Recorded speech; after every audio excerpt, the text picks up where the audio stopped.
अस्सलाम वालेकुम स्टूडेंट्स। अब जो हम टॉपिक डिस्कस कर रहे हैं वो है एपोप्टोसिस। ये भी बहुत इंपॉर्टेंट टॉपिक है, इसके बारे में जानना बहुत ज़रूरी है क्योंकि ये अक्सर जो है ना इसकी एप्लीकेशन आती रहती है। जब हम कोई भी बुक स्टडी करते हैं तो वहाँ पर एप्लीकेशन आती है, चाहे हम एम्ब्रियोलॉजी करें, चाहे हम फिजियोलॉजी करें, चाहे हम पैथोलॉजी कर रहे हों, तो एपोप्टोसिस का जिक्र आ ही जाता है। इसके बारे में पता होना ज़रूरी है।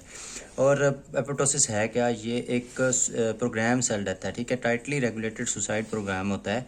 वो इंट्रिंसिक एंजाइम्स को एक्टिवेट कर देता है। फिर इंट्रिंसिक एंजाइम जो कैस्पेसिस होते हैं वो क्या करते हैं कि डीएनए जो का न्यूक्लियर जो डीएनए होता है, न्यूक्लियर डीएनए यानी कि न्यूक्लियस का डीएनए होता है, उसको डैमेज कर देते हैं।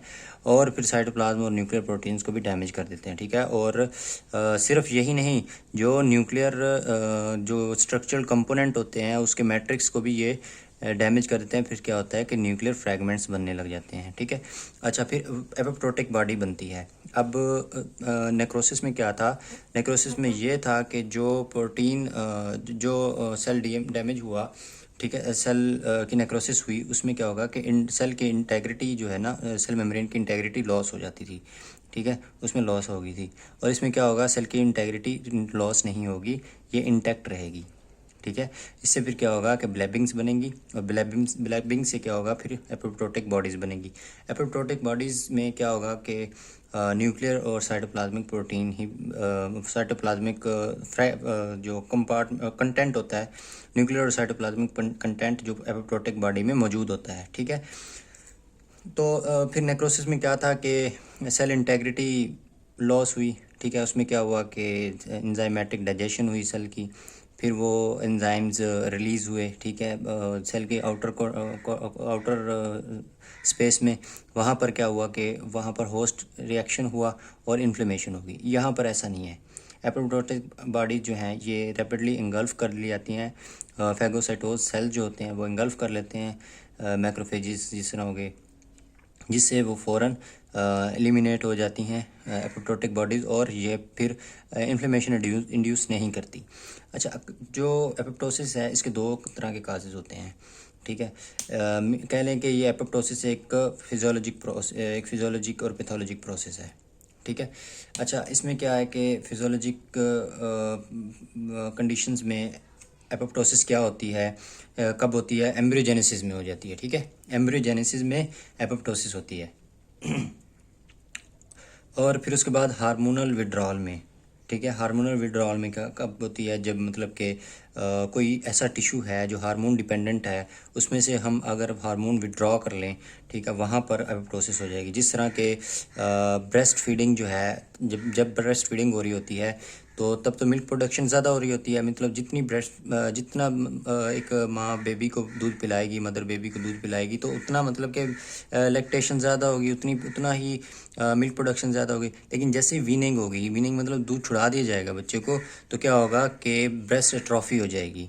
और इसी तरह जब कंसेप्शन नहीं हो रही होगी, जब एंडोमेट्रियम में कंसेप्शन नहीं होगी, मीन टू से कि वहाँ पर एंडोमेट्रियल थिकनिंग तो हो गई लेकिन कंसेप्शन नहीं हुई, तो वहाँ पर जब कंसेप्शन नहीं होगी, जब फर्टिलाइजेशन नहीं होगी, तो वहाँ पर क्या होगा कि एंडोमेट्रियल शेडिंग हो जाएगी, ठीक है। फिर उस तरह प्रोस्टेटिक एट्रोफी होगी, ठीक है। प्रोस्टेट ग्लैंड जो होता है उसकी एट्रोफी हो जाएगी। कब? जब कैस्ट्रेशन करेंगे, ठीक है। और फिर उसके बाद ओवरियन फॉलिकुलर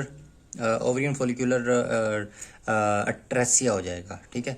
ओवरियन फॉलिकुलर अट्रेसिया, तो उसमें भी क्या होगा कि वहाँ पर भी ये हार्मोनल विड्रॉल की वजह से, टिश्यू डिपेंडेंट था, हार्मोनल विड्रॉल की वजह से वहाँ पर एपोप्टोसिस हो गई।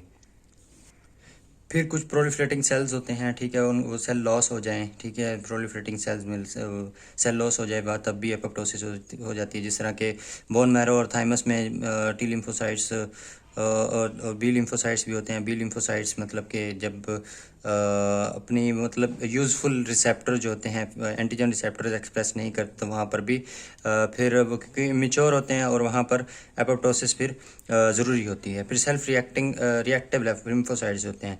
मीन से कि इन्फ्लेमेशन हुई, वहाँ पर होस्ट रिएक्शन हुआ। होस्ट रिएक्शन में क्या हुआ कि जो अनवांटेड सेल थे वो रिमूव हो गए, मीन टू से कि फॉरेन बॉडी थी वो रिमूव हो गई। फिर वहाँ पर जो लिम्फोसाइट्स वो तो रहेंगे, वो लिम्फोसाइट्स फिर क्या हैं कि अगर वो सेल्फ रिएक्टिव हो जाते हैं, मतलब कि वो सेल्फ एंटीजन को रिकॉग्नाइज करते हैं। सेल्फ एंटीजन मतलब खुद ही एक दूसरे की पॉपुलेशन, जो लिम्फोसाइट की पॉपुलेशन होती है एट दैट टाइम, वो फिर क्या होते हैं, एक दूसरे को एंटीजन समझते हैं, फिर वो सेल्फ रिएक्टिव हो जाते हैं। इस तरह ऑटोइम्यूनिटी को रोकने के लिए भी एपोप्टोसिस ज़रूरी है। और पैथोलॉजिक कंडीशंस में क्या होता है कि डीएनए डैमेज होता है। डीएनए डैमेज कब होता है? तीन चीज़ों से डीएनए डैमेज हो सकता है। हिपोक्सिया से डीएनए डैमेज हो सकता है, और उसके बाद साइटोटॉक्सिक एंटी कैंसर ड्रग्स से डीएनए डैमेज हो सकता है। फिर उसके बाद क्या, रेडिएशन से डीएनए डैमेज हो सकता है। ठीक है, एक्सरेज वगैरह, एमआरआई, सीटी स्कैन्स, ये एक्सरेज ज़्यादा हार्मफुल रेडिएशन होती हैं। एक्सेसिव एक्सपोजर जो होता है इनका, डीएनए डैमेज करता है। अच्छा, डीएनए डैमेज हो गया, ठीक है। डीएनए डैमेज से क्या हुआ? डीएनए डैमेज से TP53 जीन जो हैं ये एक्टिव हो जाते हैं। वहाँ पे वो क्या करते हैं कि P53 प्रोटीन बनाते हैं। ये इंपॉर्टेंट प्रोटीन है, ये एंटी कैंसर प्रोटीन्स हैं। अच्छा, जब ये P53 प्रोटीन्स बन जाएगी, वो क्या करेगी कि फेज़ आते हैं, M फेज़, G1 फेज़, ठीक है, G1 फेज़, S फेज़, और G2 फेज़, ठीक है, G2 फेज़। तो एपोप्टोसिस क्या, ये P53 प्रोटीन क्या करती है कि ये जीन्स को, जो प्रोटीन होती है P53, ये G1 फेज़ को वहाँ पर रोक देती है। G1 फेज़ पर ये साइकिल जो होता है, सेल साइकिल जो होता है, वो रोक देती है, ताकि फर्दर माइटोसिस ना हो और सेल डिवीजन ना हो, ताकि ये डीएनए डैमेज हुआ है ये प्रोजनी सेल्स में ट्रांसफ़र ना हो। ये यहाँ पर रोक देती है। क्यों रोकती है इसको? एक वजह ये भी है कि प्रोजनी में ये डैमेज ट्रांसफ़र ना हो। दूसरी वजह ये है कि जो डीएनए रिपेयर मैकेनिज़्म होता है उसको ये टाइम देती है, ठीक है, टाइम फ्राहम करती है। ये स्टॉपेज है, ये टाइम फ्राहम करता है। और फिर क्या होता है कि अगर तो डीएनए डैमेज माइनर है, ठीक है, तो वो डीएनए रिपेयर सिस्टम के ज़रिए वो उसको रिमूव कर दिया जाता है, डीएनए डैमेज को। जिस तरह के बहुत सारे thousands of DNA damage per day DNA में होते हैं, तो वो रिमूव कर दिए जाते हैं। अगर तो डीएनए डैमेज ज़्यादा है, एक्सेसिव है, मतलब बियॉन्ड द रिपेयर है, उसको रिपेयर नहीं किया जा सकता, तो वो क्या करता है कि ये फिर एपोप्टोसिस इंड्यूस करवा देता है, ठीक है। DNA P53 protein apoptosis induce करवा देती है। अच्छा, फिर उसमें एक्यूमुलेशन ऑफ, दूसरा पॉइंट है एक्यूमुलेशन ऑफ मिसफोल्डेड प्रोटीन्स, ठीक है। मिसफोल्डेड प्रोटीन में क्या है कि, अच्छा ये देखें कि ये लाइफ एंड डेथ सिग्नल है। पहले तो ये एपोप्टोसिस रोकने की कोशिश करता है, फिर ताकि डीएनए रिपेयर मैकेनिज़्म इसको, डीएनए जो डैमेज हुआ है उसको रिपेयर कर दे। फिर जब रिपेयर नहीं होता तो फिर ये खुद ही इंड्यूस करवा देता है एपोप्टोसिस। जो ये ज़रूरी भी होती है, एपोप्टोसिस इंड्यूस करवाता है, क्योंकि अगर डीएनए डैमेज वहीं परसिस्ट रहा, ठीक है, तो उसमें क्या होगा कि फिर डीएनए म्यूटेशन हो जाएगी। डीएनए म्यूटेशन होगी तो फिर कैंसर ट्रांसफॉर्मेशन हो जाएगी, मैलिग्नेंट ट्रांसफॉर्मेशन हो जाएगी। फिर आपको पता है कि malignant transformation is a serious condition of the body. ये बहुत कॉम्प्लिकेशंस करती है मैलिग्नेंट ट्रांसफॉर्मेशन। ये कैंसर ही होता है मैलिग्नेंट ट्रांसफॉर्मेशन, मैलिग्नेंसी का दूसरा नाम कैंसर है, ठीक है। तो एक्यूमुलेशन ऑफ मिसफोल्डेड प्रोटीन्स कैसे, ये इसको ER स्ट्रेस भी कहते हैं, ER स्ट्रेस। ये ER स्ट्रेस क्या होता है? ये ER स्ट्रेस होता है कि एंडोप्लाज्मिक रेटिकुलम, अब आपको पता है कि ट्रांसलेशन होगी, प्रोटीन बन गई, अब उसने प्रोटीन ने फोल्ड होना है, ठीक है, फॉर नॉर्मल फंक्शनिंग। अब वो फोल्डिंग कहाँ पे होगी? एंडोप्लाज्मिक रेटिकुलम में होगी, क्योंकि एंडोप्लाज्मिक रेटिकुलम में कुछ एंजाइम्स ऐसे मौजूद होते हैं जो फोल्डिंग करवाते हैं, और कुछ सिस्टम ऐसा मौजूद होता है, जिस तरह चैपरॉन सिस्टम मौजूद होता है जो कि फोल्डिंग करवाता है।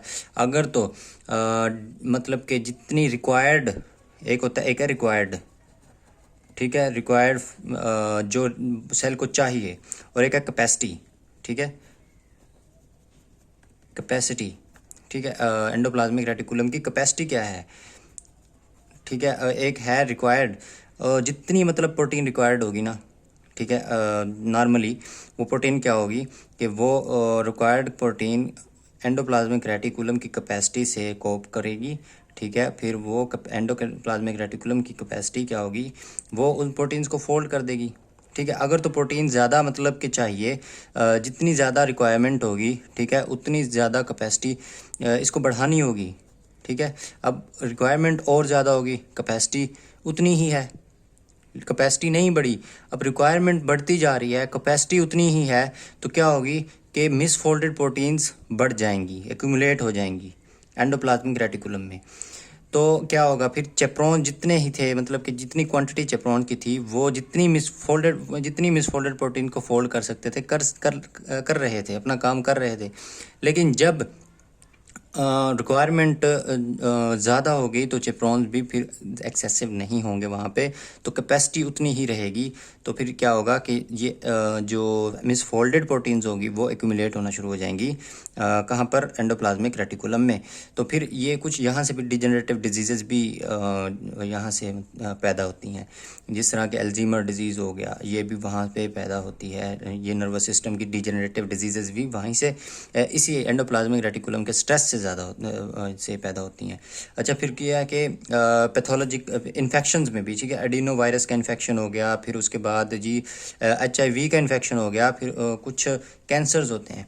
अच्छा, इसमें क्या होता है कि इन्फेक्शन में जैसे एडिनो वायरस और वायरल हेपेटाइटिस और HIV के इन्फेक्शन में क्या होता है कि साइटोटॉक्सिक टी लिम्फोसाइट्स, ये होस्ट रिस्पॉन्स होता है इन्फेक्शंस के अगेंस्ट। तो फिर क्या होता है कि वो इन्फेक्शंस को रिमूव करता है, तो वहाँ पर पैथोलॉजिक कंडीशन है ये, और इसमें भी एपोप्टोसिस चाहिए होगी। अच्छा, फिर उसके बाद क्या होता है कि पैथोलॉजिक एट्रोफी हो जाएगी parenchymal organ after the duct obstruction, ठीक है।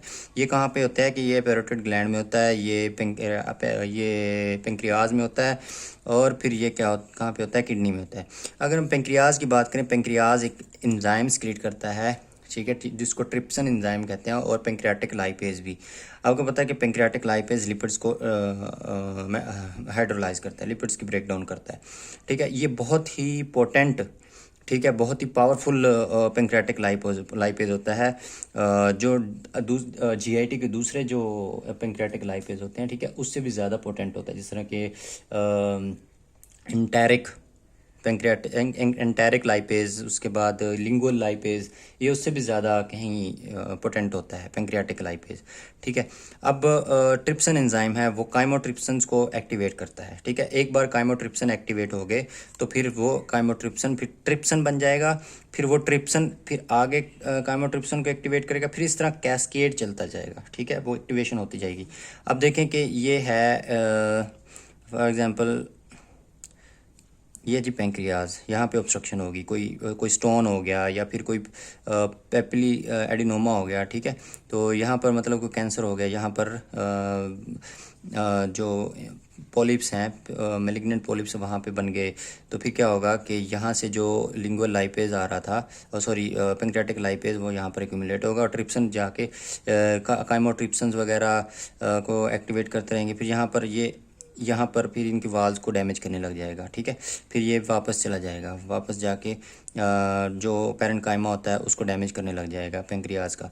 तो फिर यहाँ पे क्या होता है कि ये भी एक पैथोलॉजिक कंडीशन होती है जिसमें एपोप्टोसिस होती है।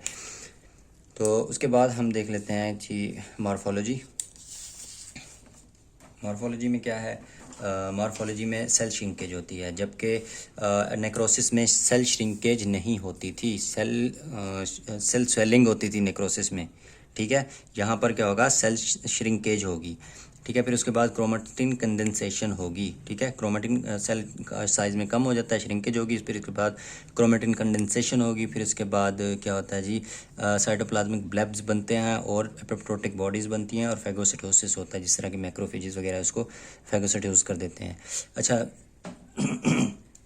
मैं कुछ चीज़ें आपको बुक से दिखाना चाहता हूँ कि ये देखें, ये रॉबिन्स की बुक है, और यहाँ पर अगर सेल देखें, ये एपिडर्मल सेल है हमारी स्किन का, और ये यहाँ पे देखें आप, ये साइटोप्लाज्म है, ठीक है, ये साइटोप्लाज्म है, ये इसिनोफिलिक साइटोप्लाज्म, मतलब कि रेड साइटोप्लाज्म है। यहाँ पर एपोप्टोसिस हो रही है, ठीक है। और यहाँ पे ये जो आपको ब्लू नज़र आ रहा है, ठीक है, ये ब्लू जो नज़र आ रहा है आपको, ये है क्रोमेटिन, इसका डिस्पर्स हो गया है क्रोमेटिन, ठीक है, ये है क्रोमेटिन। फिर उसके आगे देखें तो ये जो आपको क्रिसेंट लाइक स्ट्रक्चर्स नज़र आ रही हैं पेरिफेरी में, ये सेल है, ये भी सेल है, ये भी सेल है, ये सारे सेल हैं, ठीक है। तो आपको ये जो पेरिफेरी में जो क्रिसेंट स्ट्रक्चर्स नज़र आ रही हैं, ये हैं क्रोमेटिन, ठीक है। ये क्रोमेटिन डिस्पर्स हो गया, और कुछ हैं यूनिफॉर्मली डिस्ट्रीब्यूटेड है साइटोप्लाज्म में, ये देखें, ये सारा ये क्रोमेटिन है, ठीक है। फिर उसके बाद ये आप यहाँ पे अगर इसी के जो लेफ़्ट पैनल है इसमें देखें, तो इसमें है कि ये एपोप्टोटिक बॉडीज़ बन रही हैं, ये कल्चर किया हुआ सेल था, ठीक है, इसमें एपोप्टोटिक बॉडीज़ बन रही हैं।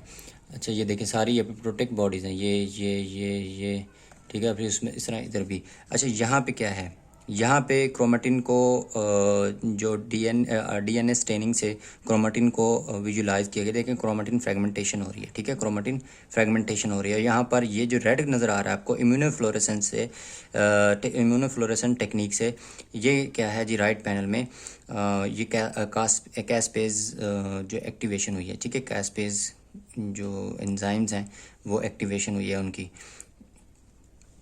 फिर उसके बाद जी मैकेनिज़्म की बात कर लेते हैं।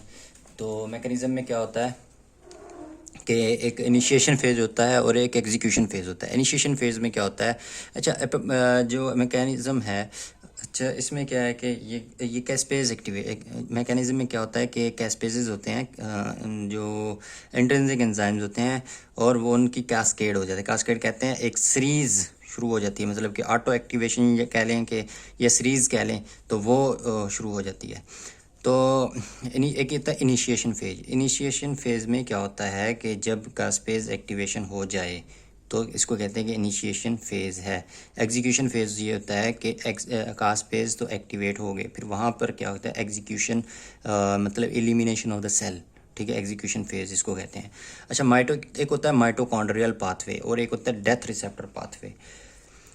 सबसे पहले हम माइटोकॉन्ड्रियल पाथवे की बात कर लेते हैं कि ये क्या होता है। अच्छा नॉर्मली जो होता है ना, वो जो सेल होता है वायबल सेल होता है, मतलब कि फंक्शनल सेल होता है, उसमें क्या होता है कि सिग्नल आ रहे होते हैं। ये देखें कि ये है जी सेल मेम्ब्रेन, ठीक है, वहाँ यहाँ पर रिसेप्टर मौजूद है, ठीक है, रिसेप्टर मौजूद है यहाँ पर। और ये है क्या है ग्रोथ फैक्टर, ठीक है, सर्वाइवल सिग्नल है ग्रोथ फैक्टर। फिर उसके बाद क्या होता है कि ये जब तो ये सर्वाइवल सिग्नल ग्रोथ फैक्टर मौजूद है तो क्या होगा वहाँ पर नीचे सेल के इंट्रासेलुलर जो सिग्नलिंग इसकी फिर क्या होगी, तो उसमें क्या होगा कि एंटी एप्टोटिक जो प्रोटीन्स होती हैं उनकी प्रोडक्शन होगी। तो ये जब सिग्नल मौजूद है, ठीक है, डेथ सिग्नल, तो वहाँ पर pre production of anti apoptotic bodies, anti apoptotic proteins की प्रोडक्शन होगी, ठीक है। वो एंटी एप्टोटिक प्रोटीन्स कौन सी होती हैं, वो होती हैं BCL2, ठीक है, और उसके बाद BCLXL, ठीक है, और फिर उसके बाद MCL1, ठीक है, ये प्रोटीन होती हैं। और ये BCL फैमिली होती है, ठीक है, इसकी तकरीबन 20 से ज़्यादा मेंबर्स होते हैं इस BCL फैमिली के।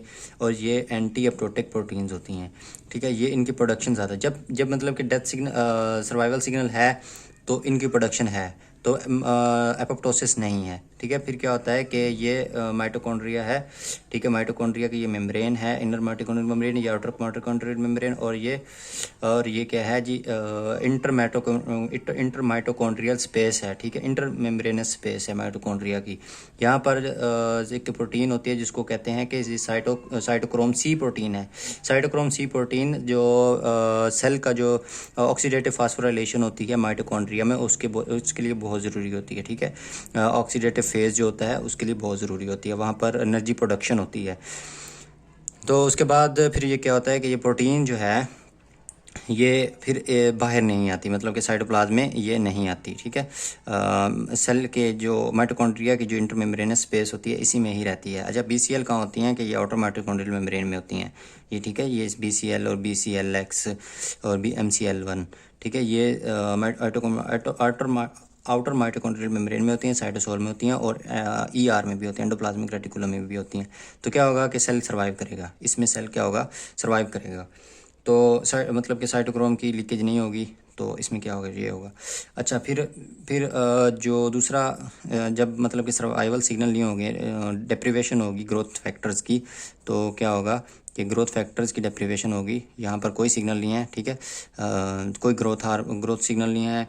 और यहाँ पर के समझ लें कि DNA डैमेज भी हो गया, ठीक है, और फिर उसके बाद मिसफोल्डेड प्रोटीन्स एक्टिव हो गई, और इसमें तो फिर फ्री रेडिकल्स भी बने, तो प्रोटीन मिसफोल्डिंग हुई, ER जो था स्ट्रेस हो गया, तो फिर वहाँ पे क्या होगा कि ये प्रोटीन्स फिर वहाँ पर प्रोप्टोटिक प्रोटीन्स बैक एंड बैक्स, ठीक है, ये प्रोटीन्स हैं प्रो अपटोटिक प्रोटीन्स हैं, ये भी इसी फैमिली से हैं। ये भी बैक और ये भी BCL फैमिली से हैं, BCL फैमिली से, ठीक है। और फिर ये बैक और बैक्स प्रोटीन, ठीक है, ये क्या करेंगी, ये क्या करती हैं, ये तो जो है परमिएबिलिटी को प्रमोट नहीं करती ये, यानी कि जो आउटर माइटोकॉन्ड्रियल मेम्ब्रेन की परमिएबिलिटी होती है इसको प्रमोट नहीं करती, और ये जो होती हैं ये प्रमोट करती हैं, यानी कि इससे आउटर माइटोकॉन्ड्रियल मेम्ब्रेन की जो परमिएबिलिटी होती है ये बढ़ जाती है, ठीक है। ये जहाँ से फिर साइटोक्रोम C जो प्रोटीन होती है ये बाहर आ जाती है, ये प्रो अपटोटिक प्रोटीन्स होती है, ठीक है। साइटोक्रोम C क्या होती है, ये प्रो अपटोटिक प्रोटीन्स होती है, प्रो एपोटोटिक प्रोटीन होती है, ठीक है। और ये फिर क्या आती है कि ये बैक और बैक्स क्या करते हैं, ये अपने आप को व्हील लाइक स्ट्रक्चर में, ठीक है, व्हील लाइक स्ट्रक्चर में ये आपको अरेंज कर लेते हैं, और फिर यहाँ से फिर क्या होता है, ये प्रमोशन करती हैं यहाँ पर फिर ये साइटोसोल में आ जाता है। साइटोक्रोम C कहाँ आ जाता है, ये साइटोसोल में आ जाता है। फिर साइटोसोल में आकर ये प्रोटीन जो है ये आकर एक ऐसी प्रोटीन जिसका नाम एपोप्टोसिस एक्टिवेटिंग फैक्टर 1 है, ठीक है, इसको एपोप्टोसिस एक्टिवेटर फैक्टर 1 APAF कहते हैं, एपोप्टोसिस एक्टिवेटर फैक्टर 1, यहाँ पर आकर ये इसके साथ अटैच हो जाती है, बाइंड करती है, ठीक है। अच्छा, तो ये जो बैक एंड बैक्स है, अच्छा जब ये सिग्नल आ गए कि there is no survival signals, ठीक है, DNA डैमेज भी है, ER स्ट्रेस भी है, तो फिर क्या होगा, रेडिएशन भी है, DNA डैमेज भी हो गया रेडिएशन के ज़रिए से, या फ्री रेडिकल के ज़रिए से DNA डैमेज हो गया। रेडिएशन जो होती हैं ये साइटोटॉक्सिक एंटी कैंसर ड्रग्स होती हैं और हिपोक्सी होता है, ये या तो डायरेक्ट DNA को डैमेज करती हैं या फिर फ्री रेडिकल्स बनाती हैं, ठीक है। अच्छा, फिर यहाँ पे क्या होगा कि यहाँ पर एक BH3 ओनली प्रोटीन, ठीक है, एक नाम है ये BH3 ओनली प्रोटीन, ठीक है। ये क्या है, ये एक सेंसर सिस्टम है, ठीक है, सेंसर है, और ये इस सेंसर में क्या होता है कि BAD, ठीक है, BAD और BID,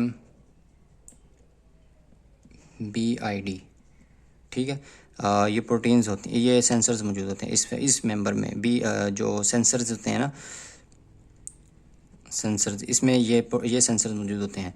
अच्छा, ये जो मैंने BCL फैमिली बताई थी, इसमें से इसकी 4 डोमेन्स हैं, ठीक है। थर्ड डोमेन ये है, ठीक है, थर्ड डोमेन ये है, इसलिए इसको BH3 ओनली प्रोटीन कहते हैं। BH3 थर्ड डोमेन है तो BH3 कहते हैं, ठीक है। अब ये क्या करेगी, ये देखेगा कि ये सेंसर ये यहाँ पे सेल में मौजूद होते हैं, तो क्या करेगा, ये हम अलग से इसको ऐसे कर लेते हैं, ठीक है। ये सर्वाइवल सिग्नल्स में चल रहा था मैकेनिज़्म, और ये डेप्रीवेशन में, सर्वाइवल सिग्नल्स की डेप्रीवेशन में चल रहा था, ठीक है। अच्छा, BCL3 जो सेंसर है ये क्या करेगा, सेंस करेगा कि there is no survival signal, there is no growth factor, ठीक है, for the proliferation and normal functioning of the cell, ठीक है। ये क्या करेगा फिर, BCL3 प्रोटीन BH3 प्रोटीन क्या करेगी कि ये अपोप्टोसिस इंड्यूस करवाएगी। कैसे, ये BAK और BX प्रोटीन्स को एक्टिवेट कर देगी, जो कि प्रोएप्टोटिक प्रोटीन्स हैं, और ये इसके साथ क्या करेगी, ये इन प्रोटीन्स के साथ बाइंड करेगी, ठीक है, इन प्रोटीन्स के साथ ये इधर भी हैं प्रोटीन्स, जिस तरह मैंने बताया कि ये आउटर माइटोकॉन्ड्रियल मेम्ब्रेन में और साइटोसोल में और ER में मौजूद हैं, ये बैक BCL प्रोटीन्स। ये क्या करेंगी, ये यहाँ पर फिर ये BH3 सेंसर जो होगा ये इनके साथ बाइंड करेगा, ठीक है, इनको रोक देगा, इनकी जो मतलब कि इन्होंने साइटोक्रोम C प्रोटीन को साइटोसोल में आने से रोका हुआ था, और फिर ये इन्हीं को इनहिबिट कर देगा, तो साइटोक्रोम C प्रोटीन आएगी इसमें, साइटोसोल में आएगी, फिर ये आकर यहाँ पे इसके साथ बाइंड हो जाएगी। अच्छा, ये फिर ये जो साइटोक्रोम C प्रोटीन जाकर इस प्रोटीन के साथ बाइंड हो गए, ठीक है, ठीक है, इस प्रोटीन के साथ बाइंड हो गई, ठीक है, एपोप्टोसिस एक्टिवेटिंग फैक्टर 1 के साथ। अब ये यहाँ पर एक स्ट्रक्चर बनाएंगे, एक हेक्सामर बनाएंगे, ठीक है, व्हील लाइक हेक्सामर बनाएंगे। तो इसमें क्या होगा कि ये हेक्सामर किसके साथ बाइंड हो जाएगा, ये इनएक्टिव, ठीक है, इनएक्टिव कैस्पेज के साथ बाइंड हो जाएगा। ये जो कैस्पेजेस होते हैं, ठीक है, इनएक्टिव फॉर्म में मौजूद होते हैं या प्रो एंजाइम्स की फॉर्म में मौजूद होते हैं, और इसको जाइमोजन फॉर्म भी कहते हैं, जाइमोजन फॉर्म में मौजूद होते हैं। अच्छा, ये जाकर फिर क्या होगा, कैस्पेज से जाकर अटैच हो जाएंगे कैस्पेज 9 के साथ। ठीक है, जो माइटोकॉन्ड्रियल पाथवे होता है उसमें कैस्पेज 9 एक्टिव होता है, ये याद रखना है। ठीक है, इसके साथ जाकर एक्टिव हो जाएंगे। फिर ये क्या करेगा, ये था एक इनिशिएशन फेज़। ठीक है, ये था इनिशिएशन फेज़। अब इनिशिएशन फेज़ जो है ये एक्टिव हो गया। ठीक है, ये यहाँ तक था इनिशिएशन फेज़। तो ये कैस्पेज फिर 9 क्या करेंगे, ये जो एडजेसेंट कैस्पेज 9 थे अपने ही फैमिली के, ठीक है, कैस्पेज 9 थे, उनको एक्टिव करेगी। फिर ये उनको फिर अगले को एक्टिव करेगी। ठीक है, ये इस तरह फिर ये कैस्केड चलेगा। ठीक है, कैस्केड कहते हैं कि एक सीरीज़ चलेगी। ठीक है, ऑटो एक्टिवेशन होती जाएगी। फिर ये डेथ सिग्नल्स को फिर ये अपना एपोप्टोसिस को प्रमोट करते जाएंगे। ठीक है, अच्छा, तो ये तो था कि माइटोकॉन्ड्रियल पाथवे। अच्छा, इसमें एक प्रोटीन ऐसी होती है जब साइटोक्रोम बाहर आता है तो इसके साथ और भी प्रोटीन्स आती हैं बाहर। ठीक है, जिसको स्मैक प्रोटीन कहते हैं, यहाँ लिख देता हूँ, स्मैक प्रोटीन कहते हैं, और इसको दूसरे को कहते हैं कि ये डियाब्लो प्रोटीन है। ठीक है, डियाब्लो प्रोटीन। अच्छा, ये प्रोटीन क्या होते हैं, इसको कहते हैं इनहिबिटर ऑफ एपोप्टोसिस। ठीक है, इसको inhibitor of apoptosis, I for inhibitor, AP for apoptosis. ठीक है, ये प्रोटीन क्या करती हैं कि एपोप्टोसिस को रोकती हैं। ये स्मैक और डियाब्लो प्रोटीन, ये इनके आर्केन नाम होते हैं, मतलब कि खुफिया नाम होते हैं, और ये इनको स्मैक और डियाब्लो प्रोटीन होती है, ये IAP प्रोटीन्स हैं, और ये एपोप्टोसिस को रोकती हैं। अच्छा, ये सेंसर मैंने बताया था ना, इसमें BAD, BIM, BID, ठीक है, और इसमें एक और भी प्यूमा सेंसर भी है, प्यूमा प्रोटीन्स भी होती हैं, और नोक्सा, NOX से नोक्सा प्रोटीन्स भी होती हैं। ठीक है, ये इसकी फैमिली की प्रोटीन्स हैं। फिर उसके बाद जी ये जो है कास्पेड एक्टिवेशन हो गई, कास्पेज एक्टिवेशन 9। तो ये था माइटोकॉन्ड्रियल पाथवे। अच्छा, माइटोकॉन्ड्रियल पाथवे यहाँ तक आपने देखना है कि ये माइटोकॉन्ड्रियल पाथवे में ना क्या हुआ कि यहाँ कास्पेज पर हम आके रुक गए हैं। ठीक है, फिर आगे यहीं से कंटिन्यू करेंगे। फिर हम क्या करते हैं कि डेथ रिसेप्टर को कैस्पेज तक, डेथ रिसेप्टर पाथवे को हम देख लेते हैं कैस्पेज 9 कैस्पेज तक। ठीक है, अच्छा, डेथ रिसेप्टर में क्या होता है कि डेथ रिसेप्टर में एक, ये ऐसे समझ लें कि मैं यहाँ पे एक थोड़ा सा व्यू दिखाने लगा हूँ साइटोटॉक्सिक टी सेल्स का। ठीक है, साइटोटॉक्सिक टी सेल का, CD8+ पॉजिटिव सेल का। ठीक है, मैं आपको थोड़ा व्यू दिखाने लगा हूँ। थोड़ा ये पार्ट है, ऐसे समझ लें कि साइटो टी सेल है, और फिर यहाँ पर क्या है, ये नॉर्मल सेल है। ठीक है, जिसकी एपोप्टोसिस होने वाली है, और ये इसको कहते हैं डेथ रिसेप्टर पाथवे। ठीक है, इसमें क्या होता है कि इसमें एक दो तरह के रिसेप्टर्स होते हैं। ठीक है, एक को कहते हैं TNF। ठीक है, TNF-R1 receptor, type 1 tumour necrosis factor. ठीक है, और दूसरा होता है फास्ट रिसेप्टर। ठीक है, फास्ट रिसेप्टर यहाँ पर मौजूद होते हैं। ठीक, अच्छा, यहाँ पर ये जो डोमेन्स होती हैं इनको कहते हैं डेथ डोमेन्स। फास्ट रिसेप्टर्स की डोमेन्स होती हैं, इनको कहते हैं डेथ डोमेन्स, ये आपस में मिली हुई होती हैं। ठीक है, और ये फिर क्या होती हैं, अच्छा, डेथ डोमेन्स क्या होती हैं, ये साइटोप्लाज्मिक मेम्ब्रेन्स होती हैं। ठीक है, ये इंटरनल सिग्नलिंग के लिए होती हैं। अच्छा, तो जब ये होता है फास्ट रिसेप्टर, और उनका लाइगेंड जो होते हैं ये यहाँ पर साइटोटॉक्सिक टी सेल पर मौजूद होते हैं, जिसको कहते हैं, अब इनको कहते हैं कि फास्ट सेल। ठीक है, फास्ट लाइगेंड सिस्टम। अच्छा, ये जो फिर जब एक्टिवेशन होती है इनकी, जब एपोप्टोसिस हो रही है, टी सेल ने इनको रिकग्नाइज कर लिया है, तो फिर क्या होगा कि ये आकर तीन से ज़्यादा, मतलब कि जो फास्ट रिसेप्टर्स होते हैं आकर मिल जाते हैं इसमें। अच्छा, फिर इनमें एक प्रोटीन होती है जिसको FAD प्रोटीन्स। ठीक है, फास्ट एसोसिएटेड डेथ प्रोटीन्स इनको कहते हैं कि ये आकर वहाँ पर इसके साथ जो इंटरनल सिग्नलिंग डोमेन है, डेथ डोमेन है, इसके साथ आकर अटैच हो जाती है। ठीक है, फास्ट एसोसिएटेड डेथ डोमेन। ठीक है, ये यहाँ पर आकर अटैच हो जाती है। अच्छा, फिर ये क्या होती है कि यहाँ पर ये caspase 8 protein, pro caspase 8 enzyme system जो है यहाँ पर, ये इस तरह, ये प्रो कैस्पेज 8। ठीक है। ये क्या हो जाता है कि कैस्पेज 8 में कन्वर्ट हो जाता है, कैस्पेज 8 में कन्वर्ट हो जाता है, एक्टिव कैस्पेज 8 में। फिर वो क्या, यहाँ से फिर क्या होता है कि एग्जीक्यूशनर कैस्पेजेस एक्टिवेट हो जाता है, मतलब कि ऑटो एक्टिवेशन होती है कैस्पेज। अच्छा, ये ह्यूमन में कैस्पेज 10 होता है, ठीक है, ह्यूमन में कैस्पेज 10 होता है। और फिर ये क्या होगा कि ये कैस्पेज एग्जीक्यूशनर फेज़, ठीक है, इसको कहते हैं कि एग्जीक्यूशन फेज़, ठीक है। ये एग्जीक्यूशन फेज़ यहाँ पे एक्टिव हो गया, एग्जीक्यूशन फेज़, ठीक है, यहाँ पर क्या हो गया, एक्टिव हो गया। फिर वहाँ से फिर आगे क्या होता है कि एपोप्टोसिस होती है, एपोप्टोसिस, ठीक है, एपोप्टोसिस हो जाती है। अच्छा, फिर ये यहाँ पर ये जो कैस्पेज था, इसमें ये माइटोकॉन्ड्रियल पाथवे और डेथ रिसेप्टर पाथवे आकर कन्वर्ज हो जाते हैं, मतलब कि दोनों ही कैस्पेज एक्टिव करते हैं। तो क्या हो गया, ये आकर कन्वर्ज हो गए। फिर यहाँ पर जब ये आकर कन्वर्ज होंगे तो फिर क्या होगा कि ये फिर यहाँ पर अगला प्रोसेस जो शुरू होगा, तो अगला प्रोसेस वो होगा कि यहाँ पर ब्लैबिंग होगी, ठीक है, ब्लैबिंग होगी। और जिस तरह ये था, देखें, साइटोक्रोमिक ब्लैबिंग, साइटोप्लाज्मिक ब्लैब होगी और एपोप्टोटिक बॉडीज़ बनेंगी, ठीक है। तो फिर उसके बाद जी इसकी एग्जीक्यूशन फेज़ भी हमने देख लिया। कि एक और बात हम देख लेते हैं एग्जीक्यूशन फेज़ में, कि एपोप्टोसिस का जो एग्जीक्यूशन फेज़ है उसमें और क्या होता है। उसमें जी ये जो माइटोकॉन्ड्रियल फेज़ था उसमें कैस्पेज 9, ठीक है, कैस्पेज 9। और जो डेथ रिसेप्टर फेज़ था उसमें कैस्पेज 8 और 10, ठीक है। ये एंजाइम एक्टिवेट हो गए थे। अच्छा, फिर कैस्पेज, फिर और कैस्पेजेस होते हैं जो एक्टिव हो जाते हैं, कैस्पेज 3, C3 और C6, ठीक है, ये एक्टिव हो जाते हैं। अच्छा, ये क्या करते हैं कि ये जो मैंने बताया पहले भी कि सेलुलर कंपोनेंट है जो उनको डैमेज करते हैं, ठीक है।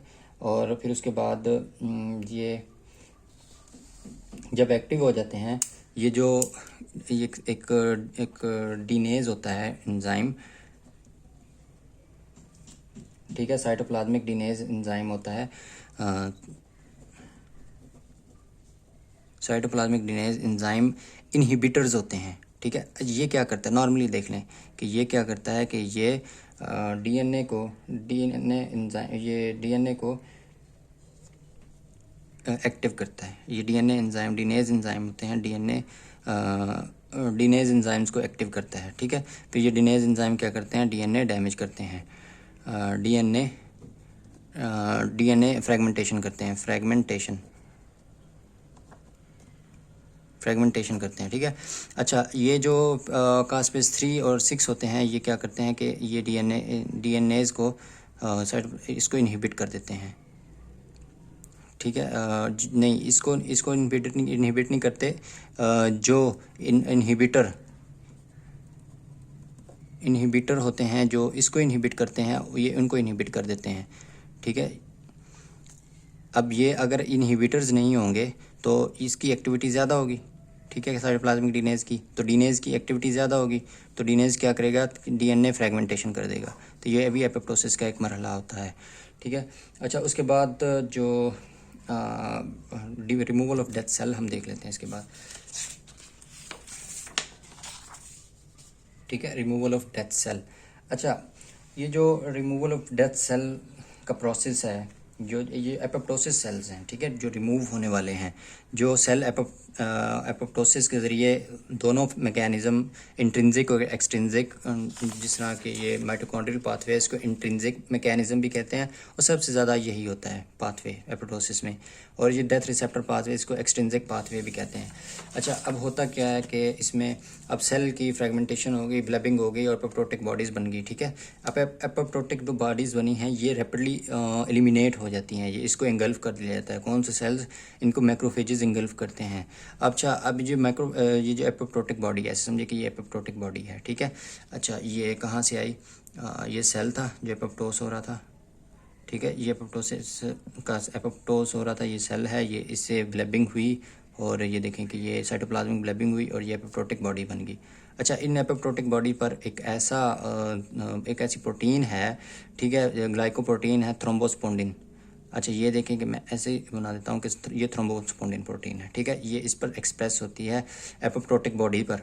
तो इसको क्या करते हैं कि ये जो फिर जो मैक्रोफेज होता है, ठीक है, मैक्रोफेज होता है, ये इसको ये इसको डिटेक्ट करता है, ठीक है, और फिर इसकी एंगल्फ करता है इसको। अच्छा फिर उसके बाद जी इसने इसको एंगल्फ कर लिया, ठीक है, इसकी एंगल्फमेंट हो गई।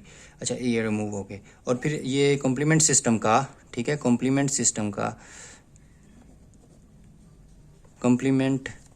सिस्टम की प्रोटीन होती है C1q प्रोटीन कहते हैं, ये भी इस पर एक्सप्रेस होती है। फिर ये भी ये फिर जो फेगोसाइटोस सेल होते हैं ये इसको डिटेक्ट कर लेते हैं इस प्रोटीन को, फिर जिससे क्या होता है कि एंगल्फमेंट हो जाती है। अच्छा ये जो प्रोटीन्स होती हैं ना, थ्रोम्बोस्पोंडिन प्रोटीन इसको कहते हैं थ्रोम्बोस्पोंडिन प्रोटीन, ठीक है। ये और C1q ये ईट मी सिग्नल देती हैं, फेगोसाइटोस सेल को ईट मी सिग्नल देती हैं।